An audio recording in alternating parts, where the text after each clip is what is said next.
Welcome to Mind Matter Cogsci Talks, the podcast where we explore the fascinating world of cognitive science. So, today I'm excited to welcome Janya, a recent neuroscience graduate from the University of Chicago with global honors and a minor in health and society. So, she's passionate about making healthcare more accessible and particularly for underserved communities. And she hopes to become a physician who combines both neuroscience with holistic and integrative approaches to medicine. And along the way, she's been involved in a lot of clinical research, neuroscience education, community outreach, and even creative science communication like poetry to make neuroscience more engaging and accessible for everyone. So, Janaya, thank you so much for joining us today. And it's a pleasure to have you on my Mind Matters Cogsci Talks. So before we dive into like your research and like neuroscience, can you tell us a little bit about yourself and what first inspired you to kind of pursue medicine or just like neuroscience?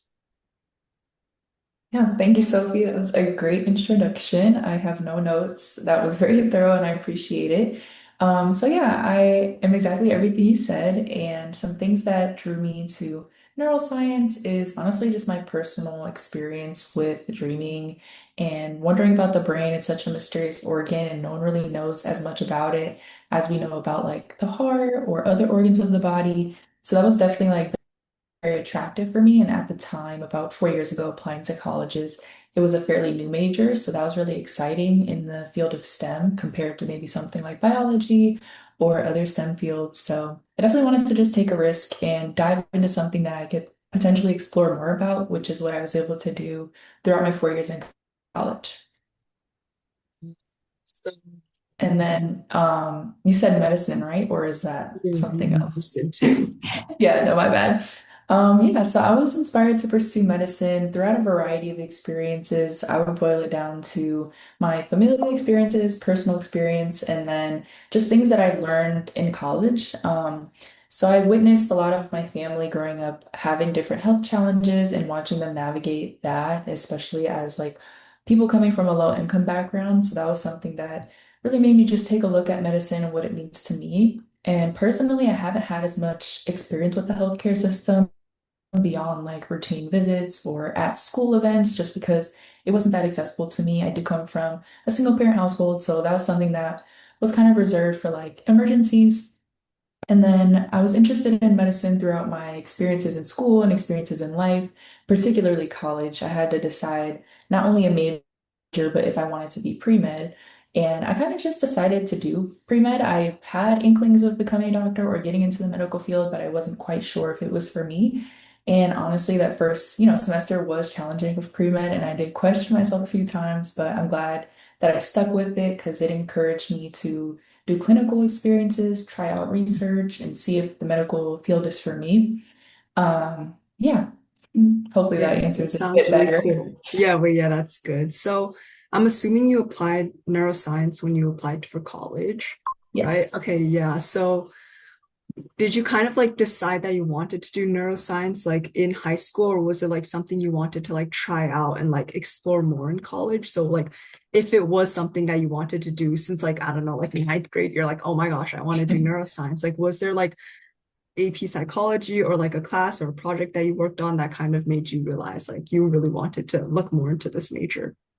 That's a good question. Now that I think about it, there was a class I took in college. It wasn't AP psychology, but it was kind of like a college credit plus course. They have them in a few schools where you can get credit from the local colleges for other college schools. Typically, it doesn't roll over to like more of the bigger top 10 schools.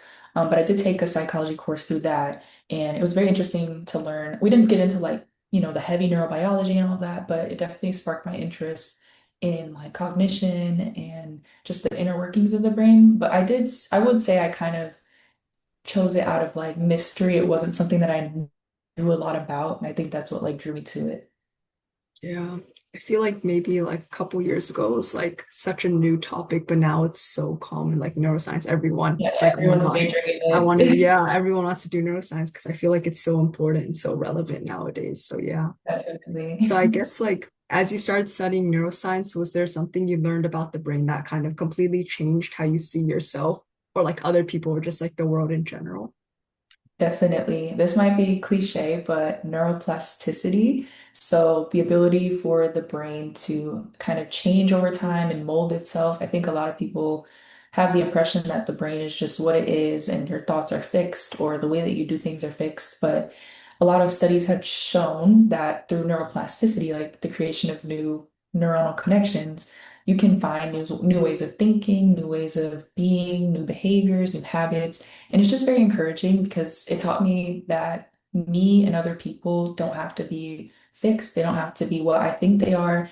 And people can change. Obviously, like there are certain situations where that's not a good excuse. Like you can't just use neuroplasticity for everything, but it does help me see other people in a different light and not just write someone off and think that they're never going to change. I think there's always a possibility, and neuroplasticity makes it possible. And I think that changed a lot of people's perception in neuroscience about what the brain can do. Yeah, I feel like I've definitely seen that like applied in real life. Like the people who like committed crimes when they were younger, but then they like once they get into jail, they kind of like learn their lesson, right? And they're like, and then they somehow become like the best people ever, and they have like such right morals now because they like learn from their mistakes. And even though like maybe they committed a really bad crime a couple of years ago, but now they're completely changed. I've seen it like all over YouTube, so I feel like that's so cool. Yes. I know, yeah. I know like earlier you mentioned about like studying dreaming. So I saw that one of your honors thesis projects explored the role of like ventromedial prefrontal cortex in metacognition during lucid dreaming, which I only know like the song like Lucid Dreams or something. So Yes, it's such yes. like a cool topic, right? And I remember like looking like Googling what it was. So what kind of first sparked your interest in lucid dreaming? What were you hoping to kind of like better understand through the research that you did? Yeah, it's actually funny you say that because Juice WRLD is my favorite artist ever. But he wasn't the one who got me inspired in it. I'm actually a avid dreamer. I dream pretty much every night, and I can usually remember everything as long as I take time to write it down. But lucid dreaming specifically, I've only had a few of those, and I think my personal experience just made me really interested in them. And tried to do my own research, in high school when it was, I guess, more prevalent, or starting to happen a bit more. And that's when I realized there just wasn't as much consensus, like why do they happen? Where do Mm, they happen? Where do they originate? And I think there's that same question in regular dreaming as well. Like no one really knows exactly why. There's some hypotheses there. But I think my personal experience with lucid dreaming just made me so interested in it and how you can take control of the dream when that's something that is usually like a passive thing that you're just watching happen. So yeah, that's really cool. I feel like I don't get dreams, or maybe I do get dreams, I just don't remember them. So that's really cool that you get dreams like very often. So I guess like while working on this project and maybe like other neuroscience studies that maybe you've worked on, was there like a finding or discovery that genuinely surprised you or like challenged the way you originally believed? yes. So this was actually before I even started getting into my thesis, or even, yeah, this was actually before college. I saw this article about lucid dreaming, and it was that you can, like, there's now an ability, I mean, there probably is ability for it, but researchers have found that two-way communication between a dreamer and a researcher is possible. So the way they tested this was they found out a way to communicate via like left, right eye signaling while someone's asleep. That's something that if you look into neuroscience research, you'll hear about a lot. But it kind of signifies that you're in that lucid state, and someone who's watching you can be like, okay, they're lucid now. And the researcher will ask a question, and it's actually specifically math is one of the communications that they found. I think it's like, what was 2 + 2? And then they somehow figured out a way to answer with their eyes. They had like a predetermined way of doing that.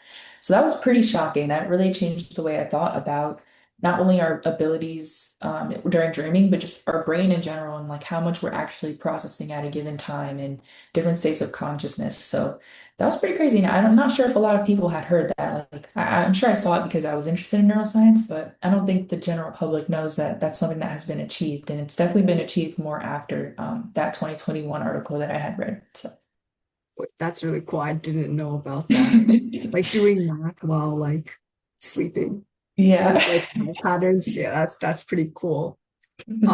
I guess we're kind of going to talk more about like your healthcare aspect. So since we all know that healthcare is like consistently evolving? What are some changes you hope to see in the next 10 to 20 years? I have a lot of changes going through the process of entering the medical field and things that I've learned and witnessed. And I think there's a few big things. So insurance has definitely been a barrier to a lot of people's care, and even if it's not a barrier, it's just kind of like confusing. So I would hope that in the future, insurance is made to be more accessible, and hopefully we get a universal healthcare system or universal plan going. I know Medicare exists, and that's something similar, but I think with that only being limited to older people, I think we should definitely try to see some reform there. And then another change I hope to see is just public perception and trust in healthcare professionals. I think recently, not sure what side of the internet you're on, but there's been a lot of different health movements that are kind of almost anti-doctor or anti-science. And that's a bit concerning, especially when there's people who have like detrimental health issues like cancer, and there's people online who are not doctors trying to either like promote an ideology or sell something that's not as beneficial for their care. So I would just hope that in 10 years we can hopefully regain that public trust through healthcare, and hopefully that will help more people get access to the care that they need in a timely fashion. Yeah, that makes sense. I think one thing I was thinking about was like ambulance fees. Like I know that they're so expensive and I've seen like so many videos online. They're like, "Oh wait, don't call the ambulance. Like I can't afford it," which is like crazy. Like ambulances like I feel like they Yeah, should be yeah, it's affordable, but bad. somehow they're like multiple thousands. Like even like that, I don't know, that's pretty crazy to me. So I guess like still on I this agree. similar topic, like you often mention serving like underserved communities. So what do you think are some of the biggest barriers that these people face when they really like need like quality healthcare, you know? Yeah, I think it's a good segue from the last question. So definitely cost of care can t take a lot of people aback and also make people steer clear of hospitals just because everyone hears of exactly like the big bills of getting Yeah. in an ambulance ride. And I think also a lot of that comes from trouble understanding insurance and what it covers, because that could potentially be covered for certain people. But I think cost in general, everyone knows healthcare in America is expensive. And then similar with that trust, I think underserved communities, if they don't, if they're used to being isolated and solving problems on their own, it's probably kind of really hard to trust an outsider, quote unquote, or someone in the medical field who might not know exactly what's going on with them or how they relate. And I think that's where it's important to build that community trust, especially if you want to go into primary care. And then definitely location. If the nearest hospital is like 20, 30 minutes away, like you're not really going to want to drive if you have a minor issue. But the problem with that is that a minor issue can turn into a huge issue for underserved communities. So definitely those three things: cost, location, and trust. Yeah, I see. So I guess we're kind of gonna talk back about like the neuroscience aspect that you do. So one thing I kind of love about neuroscience is that it changes the way that we see ourselves and we see other people like I was talking about or we were both talking about earlier. And so I guess as someone who studies the brain, what's like one common misconception that people have about how our minds work? Yeah, so there's one that really bothers me. It's more of a comparison, not sure if it's a misconception, but a lot of people will compare the brain to a computer or something technological. So, like, oh, the brain is our motherboard, or the brain acts this way. And I think that's just very limiting. It's very like binary. And I think it's a misconception. It kind of goes back to the neuroplasticity that we were talking about, where the brain is just, I feel like it's a mysterious electrical organ. Like I do agree that it has electrical activity. That's what it has in similarity with a computer. But I just don't agree the way that it makes the brain seem so fixed, and it makes it seem like it's just outputting specific things. And I think it's way more complicated than that. And I think it's very important to keep this in the forefront with AI and all these like technological advancements in neuroscience, like Neuralink, for example. That it's not going to be as easy as like zeros and ones to create a brain um, like replica, because it's just so mutable. So that would be one of my biggest misconceptions that I would like to share. Yeah, I see. I feel like a lot of the time, like nowadays, I feel like society is so focused on like numbers that it's like either like, you're right or you're wrong. And it's like they don't really consider like the thought process behind, like, for example, if you're taking a test, like if you get like a multiple choice question wrong, it doesn't mean that, you don't know what you're doing. And like Right. There was a people whole who get it process that wrong, goes with yeah, that. like people who get it wrong, like they have different thinking. Some people may actually not know anything, but some people may like they have a thought process behind it. But like obviously to teachers and like maybe to like the grade that they get, it just shows it like says that they don't know anything, but it's like Yeah. they don't you don't really know what's going on behind them while they're doing like all these like tests and like assessments. Yeah. I felt that multiple times throughout college. Wait, Like you right. just get feedback and you're like, this does not reflect the work I put in, but I know that I worked hard. Mhm. Yeah. I feel like nowadays like society is so focused on like numbers and like yeah. So I guess Yeah, I like agree. more on this topic, do you think understanding neuroscience can actually improve, like can help people improve their everyday lives? And if so, how? Yeah, I think there's a lot of in neuroscience that helps with our daily life. I think one big thing that most people are familiar with is like Alzheimer risk and dementia risk. That's something that, people kind of push off and they don't really think about. Um, but trying to prevent that can actually improve your everyday life in your teens, in your 20s, in your 30s. So focusing on things like your memory and trying to challenge yourself. I think back to this AI point, trying not to offload your mental thinking too often, really just trying to engage your critical thinking muscle more often. So, um, trying to solve problems, read, talk to others. I think neuroscience in general, learning the inner workings of it can help you like apply those things to your own life. So kind of back about like that memory and neuroplasticity thing. For me, I had a class where I learned about memory, and that helped me in my life taking tests and just learning content and preparing for this next phase of med school. So even though like neuroscience knowledge is kind of not as accessible to the public, or at least we don't really see it on our social media feeds. I do think that, if you take some time, maybe 10, 15 minutes each day to find something new about neuroscience, I think it can really help anyone improve their life. Yeah. I think it's really interesting that you mentioned AI and how like I feel like, do you believe that with if AI keeps on evolving and people keep on doing like cognitive offloading, do you think it will kind of affect and maybe like increase the rates of these like memory like diseases? I'm not sure what they're called. That's a good question. I'm not sure about the correlation to memory diseases because we're kind of like the guinea pigs, but I Mm, do think that just the habit of offloading it and getting used to that habit, it might seep into other areas that affect your risk of certain diseases. Um, but I definitely do agree that it will affect like just the muscle of critical thinking. And I've already seen AI change the way that people text, type, speak, read, and write. It's very revolutionary in terms of how it's interacting with us in our brains. So I think it's too early to tell with the whole disease thing, but it's definitely already having some unique effects on our culture.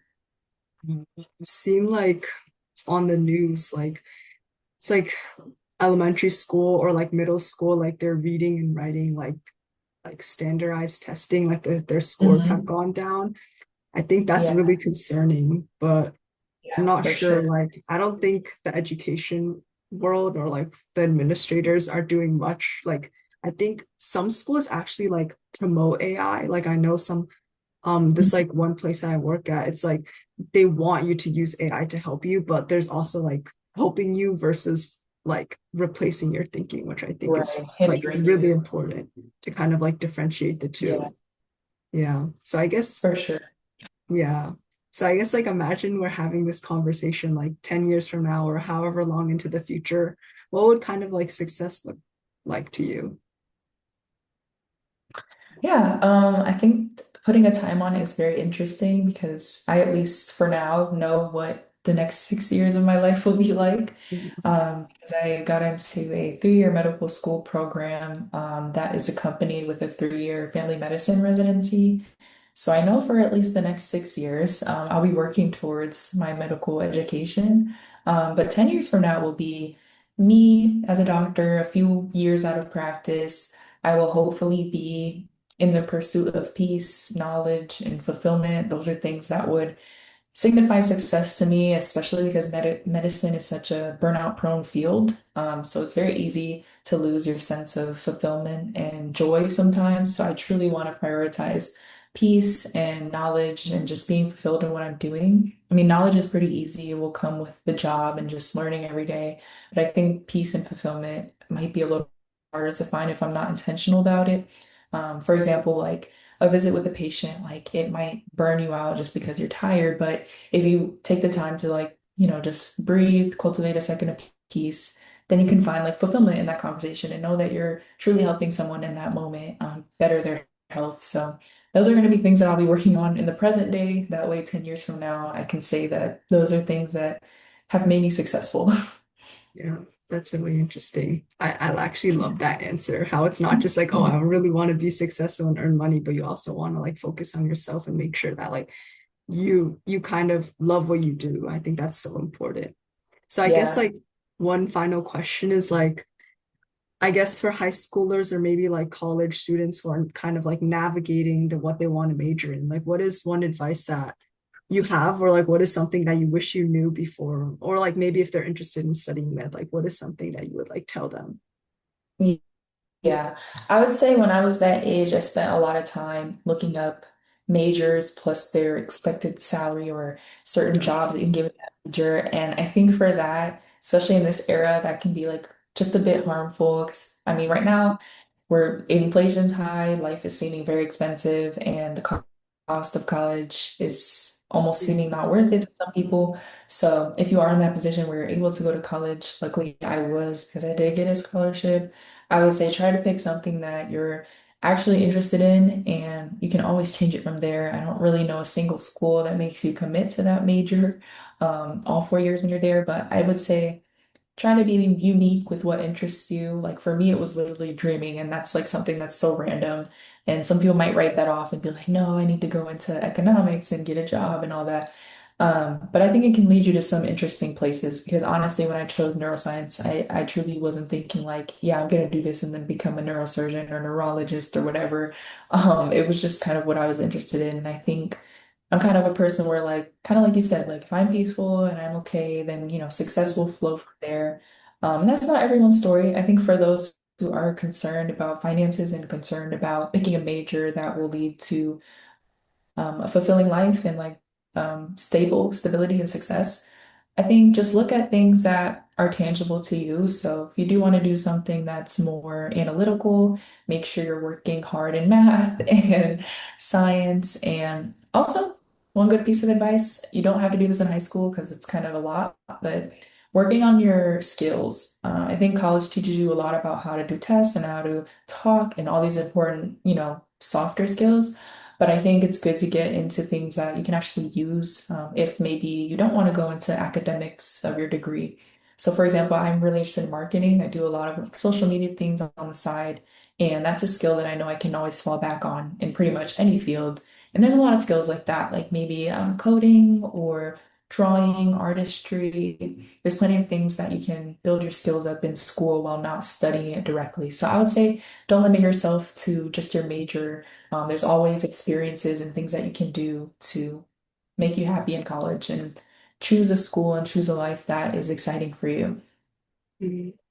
Yeah, I think it's really funny how you mentioned like how important soft skills are because I know like at my school we have like there's like a computer science research track and like the teacher like makes them Ooh. practice skills and they're like, okay, we need to practice like shaking hands, like or like talk to me like if you're talking to It's someone or just important. like yeah, they're like show me your presentation skills. And I mean it is really important because I do believe like soft skills and like being able to present yourself is really important behind like all the technical skills you need to know, like behind like Yeah. like math or I mean, like especially with this coding. Yeah. whole, I think it's more than AI. I think COVID stunted a lot of people's emotional development and it was really hard to like socialize. So it's good that your school at least is probably recognizing that you guys went through that at a younger age and need to build back up those skills because I think a lot of parents as well assume that their kid will be socialized through school.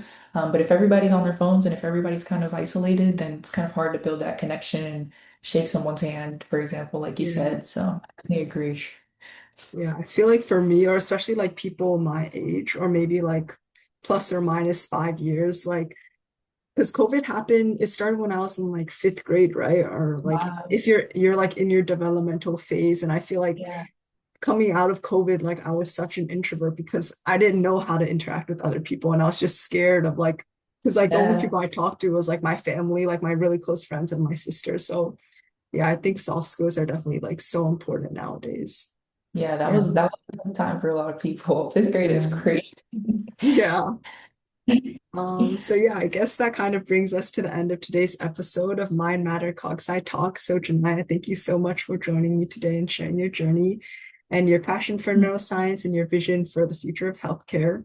It was inspiring to hear how your experiences have shaped like what you wanted to study and your commitment to making medicine more accessible and how you were compassionate and while also, exploring fascinating questions about the brain through your research, especially like how you kind of got into like studying lucid dreaming because you were curious about yourself and curious about like these dreams that you've been having.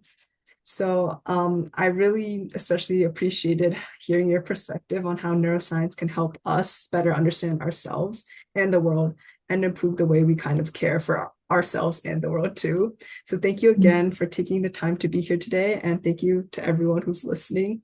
And I hope you enjoyed this conversation and learned something new about neuroscience, healthcare, and the importance of making science and medicine more accessible for everyone. So make sure to not miss future conversations with researchers, physicians, and innovators who are helping us better understand the human mind. So I guess thanks for listening. And thank you, Janaya, for being a guest. Thanks, everyone. If Thank you you. want to hear more, I don't know how long this is going to run.